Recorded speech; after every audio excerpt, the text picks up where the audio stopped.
Tak teraz sa dozviete riešenie 10. príkladu.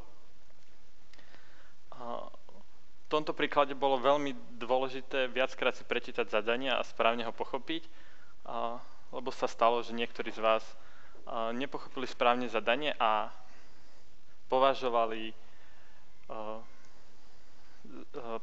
riešili príklad pre všetky K súčasne, čo nebolo správne, lebo K malo byť jedno pevne dané.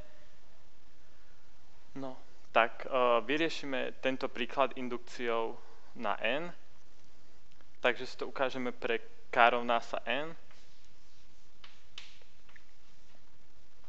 To bude prvý indukčný krok.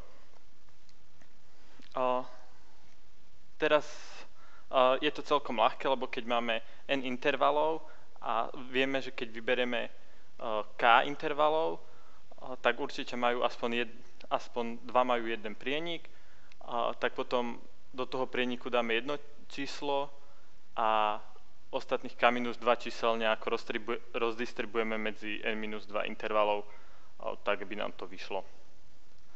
No, to by bol prvý krok. Náš indukčný predpoklad je taký, že ak máme, že to vieme urobiť pre N-1, tak potom z toho to vieme urobiť aj pre N. Tak sa pozrime nejako na N intervalov a pozrime sa úplne najviac doľava, ako sa môžeme. To znamená, že nájdeme v podstate interval, ktorý má najmenšie minimum.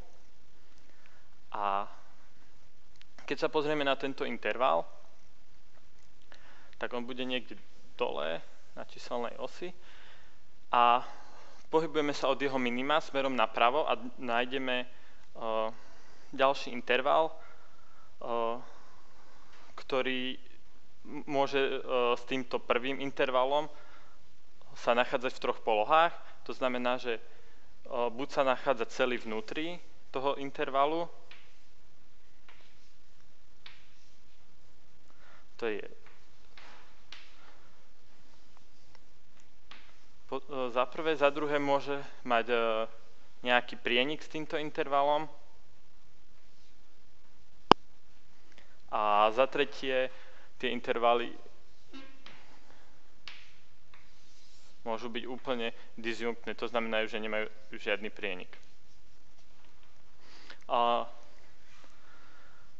Ak nastáva prvý prípad, tak ak sa pozrieme na to, tak vidíme, že môžeme vyhodiť tento oblý interval. V tom prípade dostaneme N-1 intervalov, pre ktoré už vieme rozdeliť tých K1 čísel tak, aby to platilo.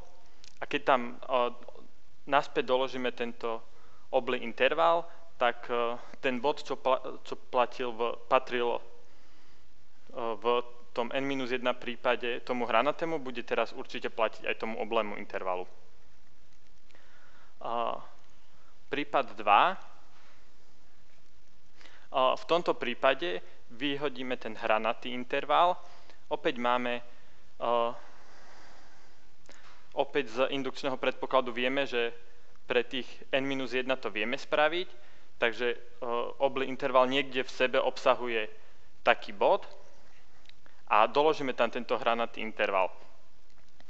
Ak ten bod sa nachádzal mimo toho hranatého intervalu, kľudne ho môžeme presunúť do toho hranatého a nič sa nestane.